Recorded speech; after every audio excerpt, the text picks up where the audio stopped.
Hey guys, welcome to a new video. Like, comment and subscribe if you enjoy. Without any further interruptions, enjoy the what if. Chapter 3. Staring back at the tall figure in front of her, Tatsuki was pretty sure that she needed to have her ears checked, because Ichigo Kurosaki surely did not just ask her to spar with him once again, nor did he ask to have further matches with her in the future. Tatsuki, you still in there? Ichigo asked, poking her on the forehead, only to have her slap his hand away. Of course I'm still here, she said with a glare on her face. And what the hell are you doing here?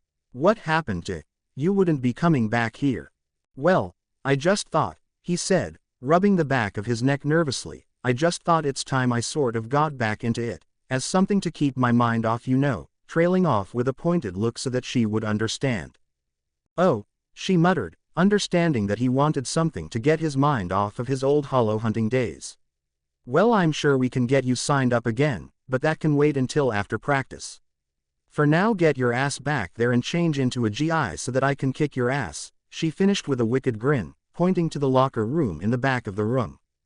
Now Tatsuki, don't let your mouth go writing a check that your fists can't cash, he said with a smirk, backing away as she lashed out at him with a punch. Chuckling at getting a rise out of her, he made his way to the back, getting a uniform his size from the woman at the counter before heading into the locker room. Changing quickly, he headed back out to see Tatsuki tapping her foot impatiently waiting for him. Took you long enough, I was beginning to think you chickened out, she said with a grin, seeing him scowl in response. As if Tatsuki, he scoffed, but are you sure you want to test me yourself? I'd hate to embarrass you in front of everyone here. Cracking a grin at her, he could see that his words had struck a nerve, as she stomped over to him, grabbed him by the top of his GI and dragged him over to an empty space so that they could begin. Bowing to one another, they took their stances and watched the other, neither wanting to make the first move. Just as it seemed that nothing would happen, Tatsuki charged into Ichigo, a fist aimed for his gut, which he deflected with an open palm. Quickly moving into her next attack, she brought a leg in from the side, aiming at his now vulnerable ribs. Her blow was halted when he had the presence of mind to lift his knee up and block the blow, retaliating by grabbing the extended leg and sweeping out her remaining limb faster than her body could react. Once she was down on the ground, he sent a straight fist at her face, stopping a finger's breadth away from her nose. My point, Tatsuki, he said with a smirk, flicking her on her nose, before holding his hand out to help her up. Since when did you get so good? She grumbled as she stood, rubbing the bruise that was forming on her back. Well, he said half-heartedly, shrugging his shoulders at her, you can't help but learn a thing or two when people actively seek you out for a fight. In his mind though, he was recalling his encounters with hollows, Arrancar and other soul reapers and the enhanced strength, speed and reflexes he retained from his training. Even now, after so long without his powers, he was still physically superior to most other humans. Best out of 3, Tatsuki shouted at him, breaking him out of his reverie and bringing him back to reality. Seeing that she was already in her stance again, he smirked and settled back down again. 15 minutes later and Tatsuki was grumbling to herself, as she found herself face up on the floor once again. Best out of 7, Tatsuki, Ichigo taunted her, standing on either side of her head and smirking down at her. Not bothering to reply, she forced herself to her feet again and took a few steps back. As she engaged him once again, with a cross aimed at his chest, he bent his legs so that he could twist his body and toss her over him. Just as he was about to grab her though, her GI abruptly vanished before his stunned eyes, making him falter just enough for her to hit him and follow up with a throw of her own. As she tossed him over her shoulder, he felt the wind knocked out of him as he was slammed into the floor. Staring back at her, he rubbed his eyes as her GI reappeared once again. Not so cocky now, are you? She said with glee, pinning him to the ground with her knee. Yeah, good one, he muttered, his mind still reeling over what he thought he had seen. Taking his stance warily, he started the fight this time, rushing at her with a fist at the ready, dodging to the side just as she lashed out with a kick. Before he could take advantage of the opening and counter, he was stunned once again as her uniform vanished, torturing his mind with images of her nude body, drops of sweat sliding down her curves with excruciating slowness. Just like last time, he faltered long enough for her to recover and pin him again. "Kyoka Suigetsu," he yelled inwardly, hearing his Zanpakuto chuckle in response. "Explain what the fuck you're doing right now, or so help me," he threatened.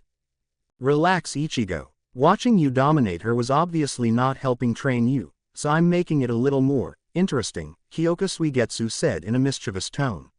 "So here's your options: get over her body, or face defeat as she pins you over and over again."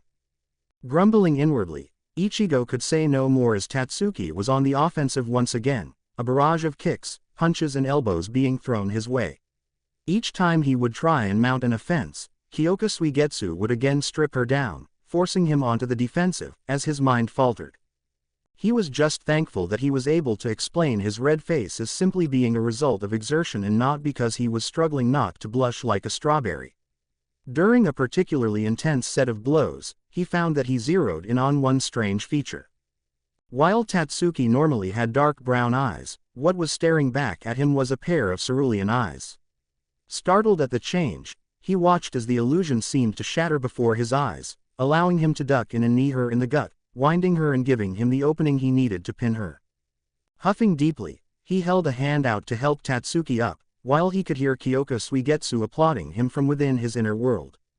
"Well done, Ichigo," she said with a smile.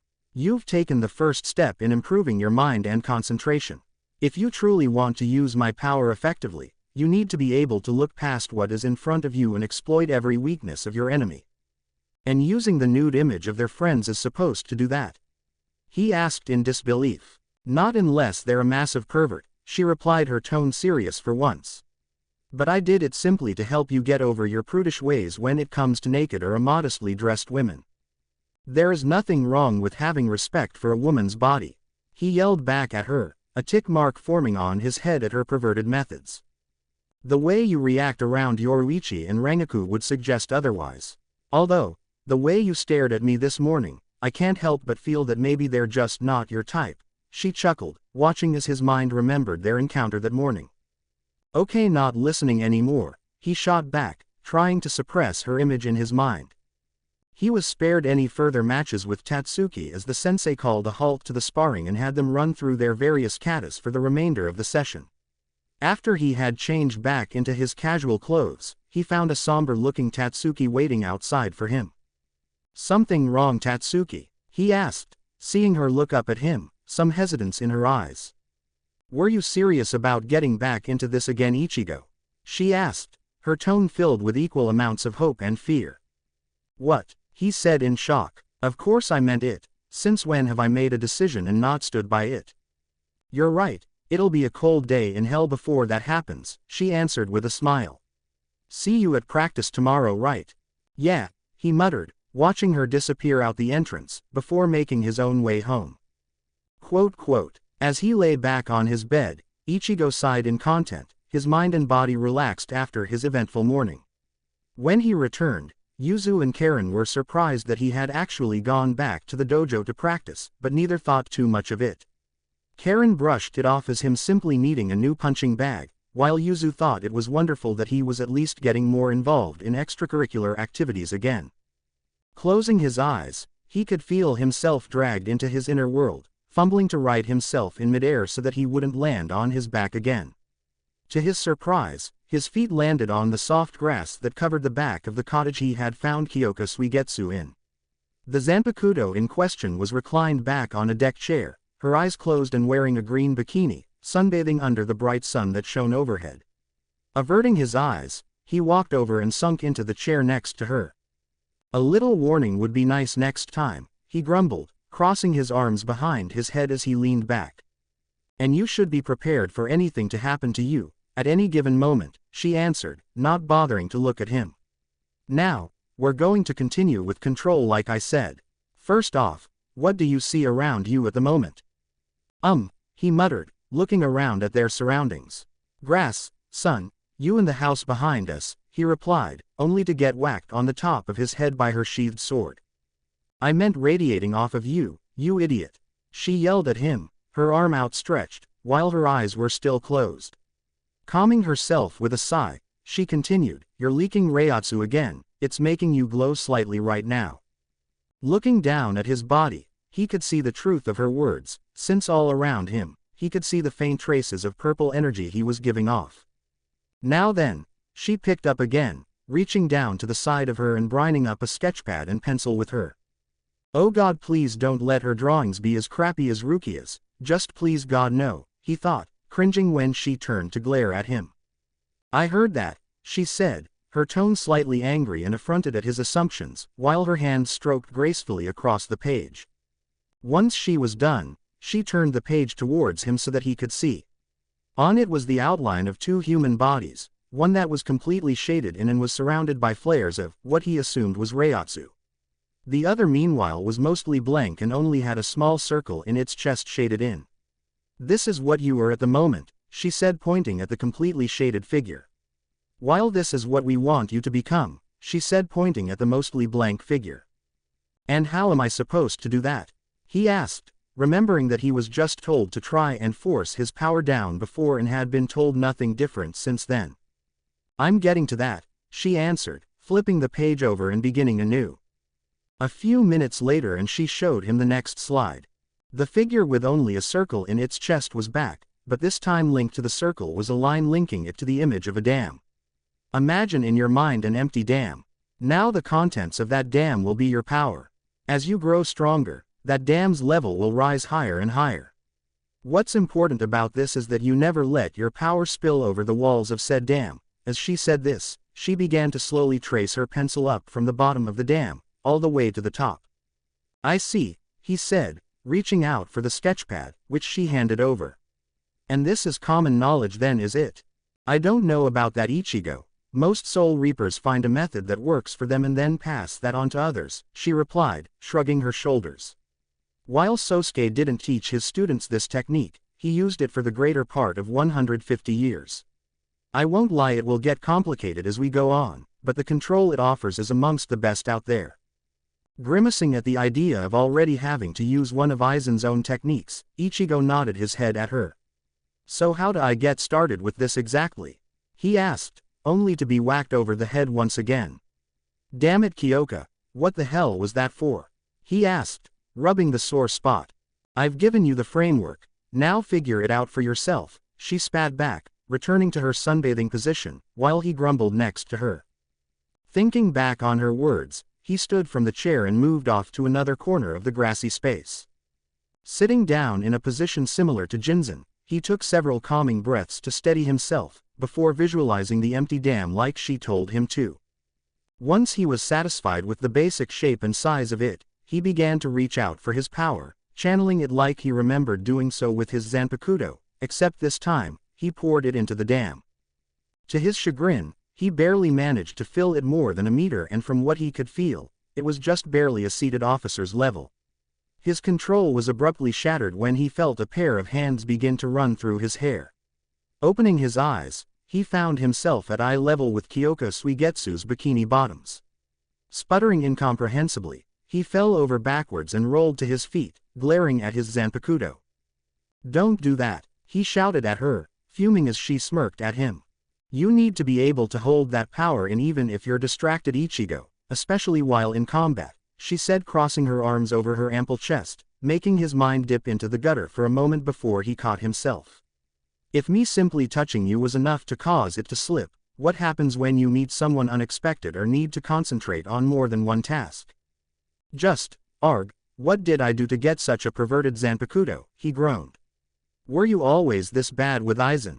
He asked. When she failed to respond, he turned to see a somber look on her face.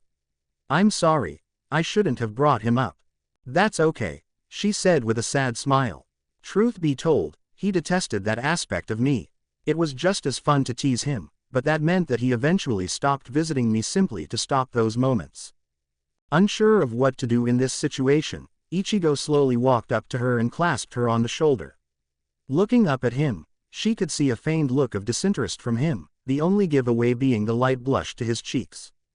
Well, I'm not going to be like him, he began slowly. Just don't take it too far, okay? He asked, turning to face her once again, falling back on his ass as she tackled him in a hug, her breasts rubbing up against him uncomfortably. This would be classed as too far, he shouted, hearing her chuckle in response. "Sorry it had to be done," she said, standing and dragging him to his feet. "You should go now. Your sister just entered the room to call you down for lunch." Giving her one last look, he nodded at her and pulled himself out of his inner world, his mind still lingering on the hug. Oni-chan, it's time for lunch," Yuzu said tentatively, poking her brother on the shoulder and jumping back when his eyes snapped open. "Oh hey Yuzu, I'll be right down," he said, swinging his legs over the bed. Once she had left the room, he focused on trying to suppress his power again, struggling mentally to keep it in check and go about his daily life. The next day he kept to his promise and showed up at the dojo once again, warming up in a spar with Tatsuki, before going over more advanced forms with her. Kyoka Suigetsu picked up where she left off and worked to distract and force him to see through her illusions, but unlike yesterday, he wasn't as affected by them and managed to notice the differences, whether it was a change of eye color, a birthmark on her neck, or even that she had painted nails. He was also forced to keep his power under control, a task he was failing miserably at while under attack, but was manageable enough while flowing through several katas. After practice, Tatsuki surprised him when she hung around afterwards waiting for him, and the pair of them walked the majority of the way home together, idly chatting about his newfound interest again or some movie that was due to come out next week that she wanted to see. When they reached the crossroads, they split up, calling out their farewells to one another. Unknown to either of them though, a raven-haired soul reaper with violet eyes was watching them from her perch on a roof above them. Watching them disappear, Rukia then made her way back to the Urahara shop, her mind vaguely settled at seeing him once again. "Akuchiki-san, what can I do for you today?" Kazuki asked in his jovial tone, whipping out his fan as he greeted her. "I came to discuss the outbreak of hollows that you had here the other day and inform you of the reasons behind it," she replied in a crisp tone. "It seems as if some of the seals we placed to contain the lingering reiatsu in the area were damaged and inadvertently leaked out enough to attract them here. The situation has been resolved and I'm told that the 12th Division will be monitoring the rest of the seals more closely so that we can repair them before something like that happens again." "I see," he replied, tilting his hat to the side slightly. "Did you visit anyone while you were here?" "No, there isn't really much time to do that," she said with a sad smile. "I have several more seals to check before I head back tomorrow." "Not even Kurosaki-san?" he asked again, his eyes watching her like a hawk. He seems to be doing well enough without us," she said softly. "I saw him walking home with Tatsuki from what I assume was some sort of practice. He's moved on with his life and we shouldn't interfere with that." "I see, well if you're sure then," he said, his tone returning to its playfulness, while his mind digested Ichigo's actions. Chapter 4. Good morning, Ichigo, Isshin yelled as he dived in, feet first, through Ichigo's open window and bounced off the mattress to hit the roof. Grumbling to himself, he looked around curiously for his son, finding no trace of the boy anywhere in the room. Keeping in line with his theatrics, he ran downstairs sobbing and flew through the air towards the poster of Masaki. "Oh Masaki-chan, our little boy's gone and run away," he wailed. "Was it something I did, or is this simply a phase in his teenage life?" "Shut up you old goat," Karen yelled, tossing her ball at him, striking the man on the back of his skull and sending him face first into the wall. "If you'd been more awake this morning, you would have seen him leaving to go for a run with Tatsuki before school." "What?" her father asked in shock. "But he's never been one to get up and do something like that. Could it be that he's finally showing interest in granting me grandchildren?" "Oh Masaki-chan, happy days are soon to come," he yelled, only to be silenced by Karen's foot this time. "They only went for a run, because their sensei told them to, Dad," Yuzu said as she set the table for breakfast. "Even Tatsuki-chan said that they're only friends after all." But, Isshin said with tears in his eyes, before rapidly wiping them away and complaining to the poster about how Ichigo would never become a man. "Geez, just give it a rest already," Karen said with a sigh, sitting at the table and trying to enjoy her breakfast. As their feet pounded down the hard ground, Ichigo was vaguely aware of the stares that he and Tatsuki were getting as they ran, his mind focused solely on his stride and the lucid tones from his iPod. Both he and Tatsuki were kitted out in a pair of shorts, a tank top and trainers, their bodies glistening with a fine layer of sweat. Overall, the image they presented was quite alluring to several other early risers they passed. When they had left his place at 6 a.m., their course had led them past the dojo, along the river for a few miles, before finally heading past the school and towards Tatsuki's house.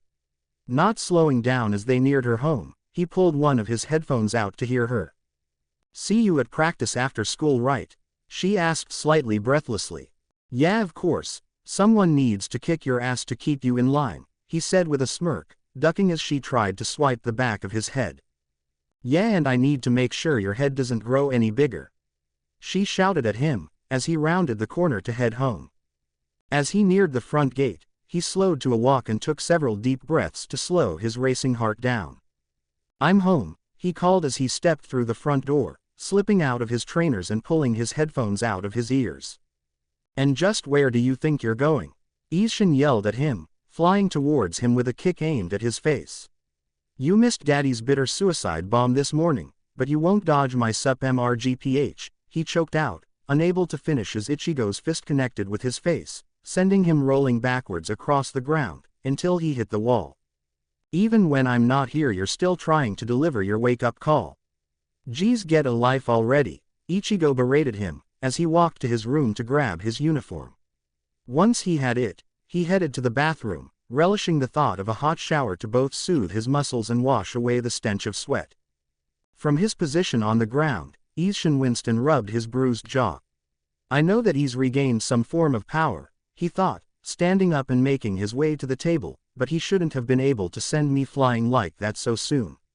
Even though he's restrained by his body, it felt more akin to the times we fought just after he returned from rescuing Rukia." Accepting his plate from Yuzu, he made a mental note to talk with Kazuki about it when he had the time.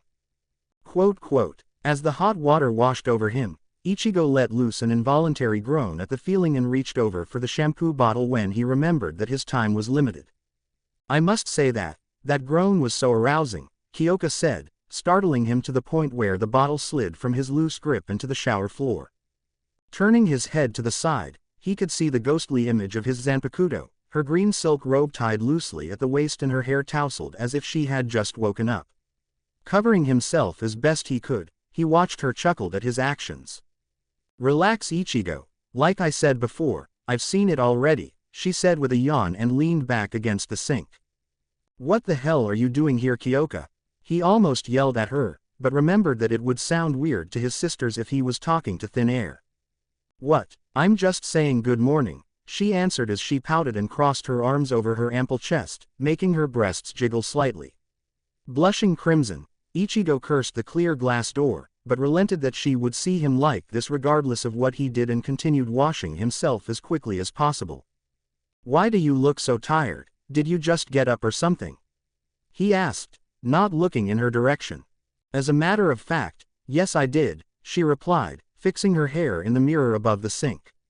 "I'm not much of a morning person and when I do wake up, I don't like interruptions. Remember that the next time you visit me.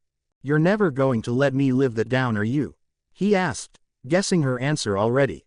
"Nope," she said with a grin. "It's not like you don't want another chance to see these anyway," she teased him, her smile diminishing somewhat when he pointedly looked the opposite way. "Can you please just let me finish showering? I really don't want to be late," he whined, hearing her sigh and feeling her reappear in his inner world. "Fine, but you're making up for this later today," she said mischievously, making him groan in exasperation. As he left his house, Ichigo felt a familiar reiatsu at the edge of his senses. Looking in the general direction of it, he almost smiled when he could see Rukia standing on the roof of one of the neighbors' homes, her shihakusho fluttering in the morning breeze. Before he could say anything to her, she disappeared in a flash, leaving him frowning at her actions. Looking at his watch, he sighed and started walking towards his school at a brisk pace, his mind in turmoil at her return. "Good morning, Kurosaki-kun," Orihime called out to him as he entered the classroom with his bag slung over his shoulder.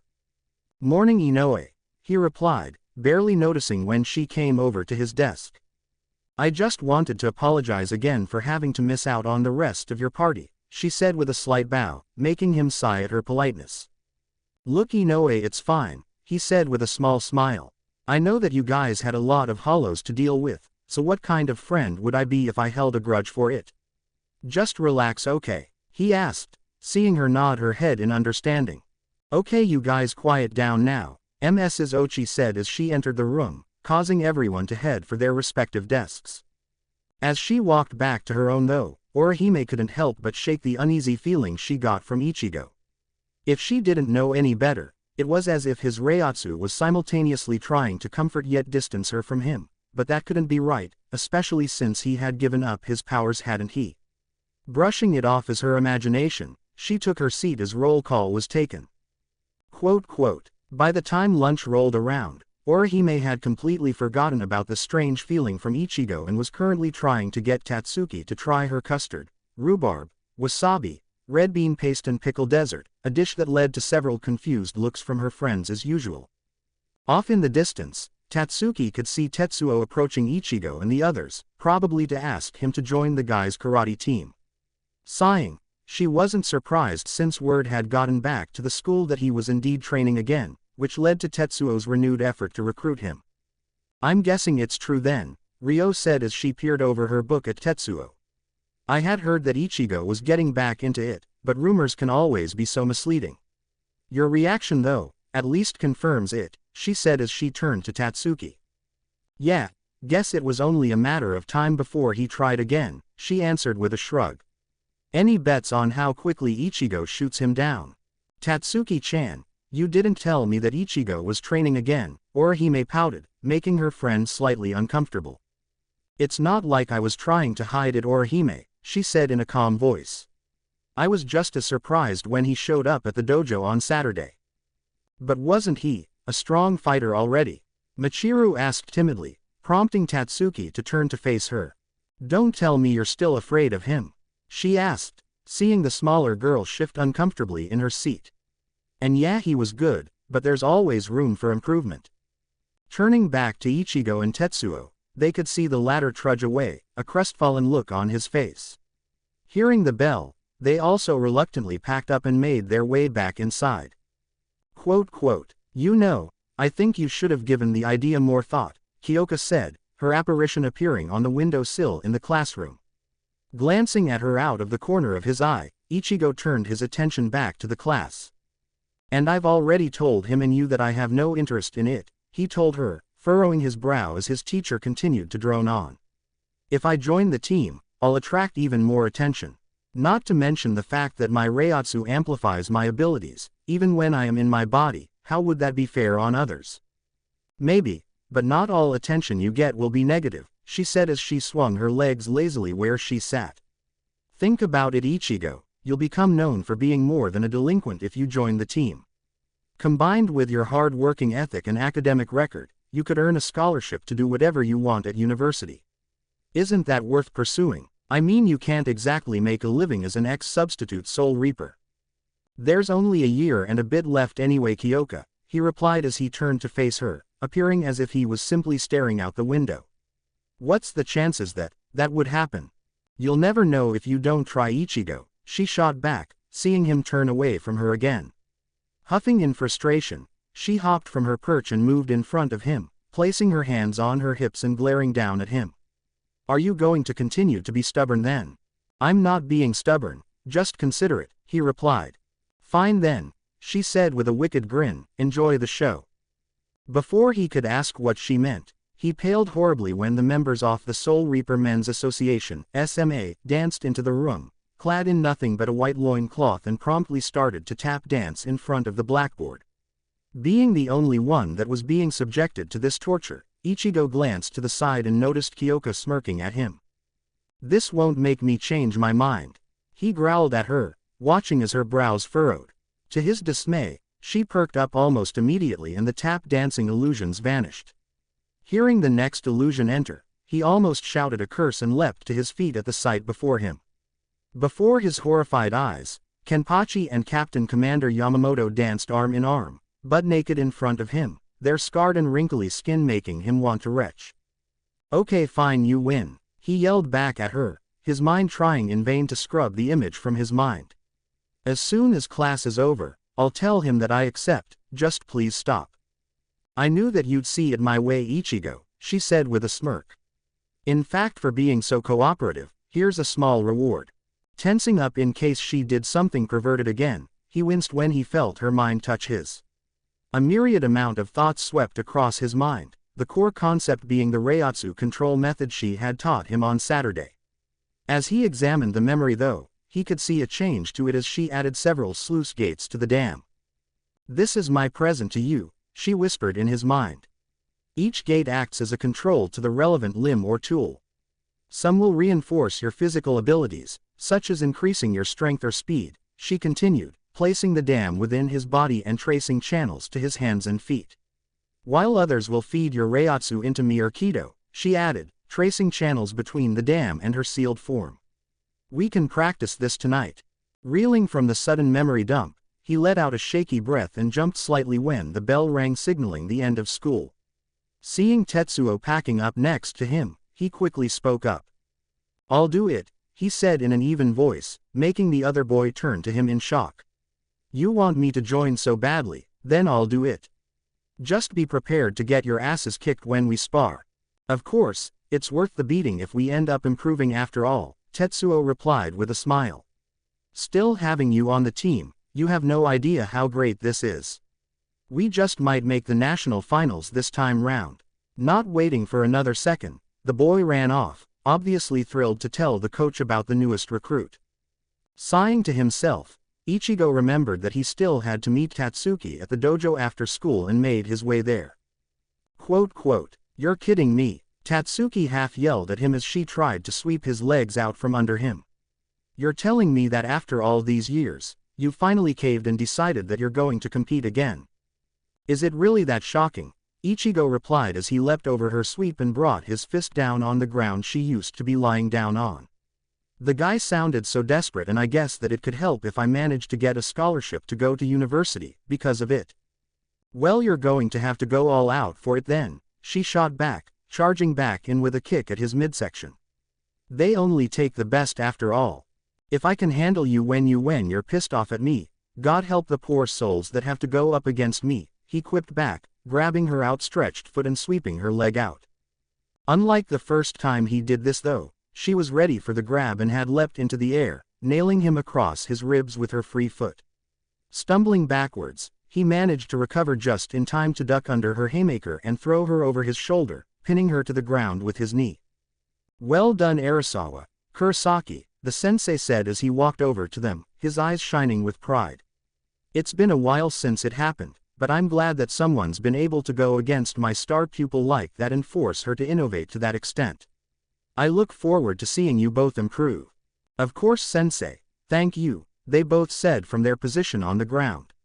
When the man had walked off though, Tatsuki retaliated and struck him with a palm strike to the gut, winding him. What the hell, Tatsuki, he wheezed, his hand massaging the spot on his gut, while she rubbed the palm of her hand. Just improvising like he said, she teased. Where did I hit you though? I mean, it hurt me just as much as it did you, obviously. Hey, these abs just too much for you, he teased her back, watching as a faint blush adorned her face. Shut it, you, she growled as she charged at him, her blows coming fast and hard, but to him, incredibly predictable. Setting his bag down on his desk that evening, Ichigo let out a relieved sigh as he sunk into his desk chair. Reaching idly into his bag for his school work, he paused when he heard a wooden object hit the floor. Looking down, he could see his old substitute badge on the ground, the memento evoking a strange feeling of nostalgia in him. As he reached out to pick it up though, Kyoka appeared in front of him, stalling him. Don't touch it, Ichigo, she half shouted at him. Look, I don't know if you know this, but that badge serves another purpose besides simply expelling your soul.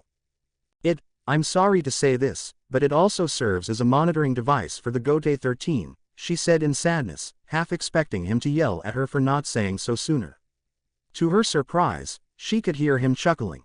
Looking at him, she could see his shoulders shake with laughter, while he held a hand to his mouth. What's so funny? She shouted at him, making him fall from his chair in laughter. Sorry, it's just that, I sort of already guessed that a long time ago, he answered with a smirk. I'm guessing that if I touch it now, they'll be alerted that my powers have returned, even if I'm suppressing it right. Why yeah, she replied, her eyes still staring at him in shock. Why aren't you mad though? If not at Soul Society, I would almost expect you to be mad at me for not telling you earlier. Why would I be mad at you? He asked incredulously. Look, I don't know how Aizen treated you, but that's not me, okay?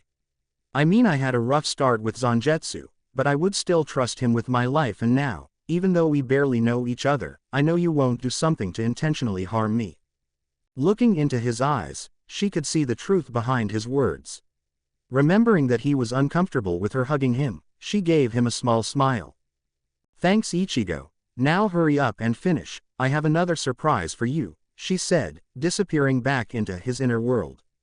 Perking up at what she could have in mind, especially since she had taught him a new way to use his reiatsu, he pulled out his books and got to work. Quote. Several hours later he cracked the joints in his arms and neck and leaned back in his chair, rubbing his eyes to relieve the strain. Looking over at the clock as it read 21:30, he moved to his bed and sunk into a meditative pose, intent on giving Kyoka at least an hour of his time. Sinking into the empty world, shielded from Karakura town with a pane of glass, he headed towards the cottage that Kyoka stayed in. Remembering his manners this time, he knocked before entering, finding her nowhere in sight. Kyoka, he called out, unwilling to try the back door in case she was in the bath again. Right here, Ichigo, she answered him, stepping into the room with her sketchpad in her hand and sinking into one of the couches. Come see what I drew for you, she said as she patted the seat next to her. Knowing that her drawings were quite good, he ambled over and sunk into the seat next to her. Accepting the sketchpad, he felt his jaw drop at the image. On it, she had accurately sketched him along a rocky beach with her sealed state in his hand, standing tall and proud as several waves crashed on the rocks around him. What captivated him the most though, was the new outfit he was wearing. Gone was the traditional shihakusho that most soul reapers wore and replaced with black hakama bottoms, a black top with a high collar and a green sash around his waist. Over it went a forest green overcoat with a high collar that flared out around him. Unlike his old Bankai coat though, this was left open. On his feet was a pair of black sandals and white socks. Do you like it? She asked hopefully, moving in closer until her face was mere inches away from his. I tried to add a bit of Zangetsu's influence in there, but I'm not sure if I got it right.